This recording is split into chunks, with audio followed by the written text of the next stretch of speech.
तर आज आमच्याकडे बनलेलं होतं झणझणीत चिकन। तर काल यांनी किराणा आणला होता म्हणून सगळ्यात आधी किराणा भरून घेतला आणि मग यांचा मला दुपारी फोन आला की आज आपल्याला टिफिनवर चिकन द्यायचं आहे। पण चिकन हेच बनवणार होते कारण सगळ्या भाज्या आणि सगळे स्वीट हे खूप छान बनवतात आणि मी पण त्यांच्याकडूनच शिकलेली आहे। लग्न झालं तेव्हा मला स्वयंपाक येत होता पण कामापुरताच। मग यांनी मसाला वगैरे परतून मिक्सरमधून काढून घेतला आणि चिकनला स्वच्छ धुवून त्यामध्ये तिखट मीठ हळद असे मसाले घालून चिकन मॅरिनेट करायला ठेवलं। दही यांनी आणलं नव्हतं म्हणून मग आम्ही दही स्किप केलं।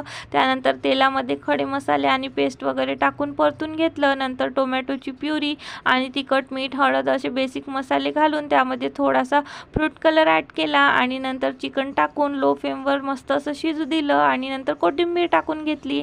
तर मस्तपैकी असं झणझणीत चिकन तयार झालं। तर चिकन कसं झालं असेल कमेंट करून नक्की सांगा आणि पेजला नवीन असाल तर फॉलो करायला विसरू नका। भेटूया नेक्स्ट ब्लॉगमध्ये। Bye bye.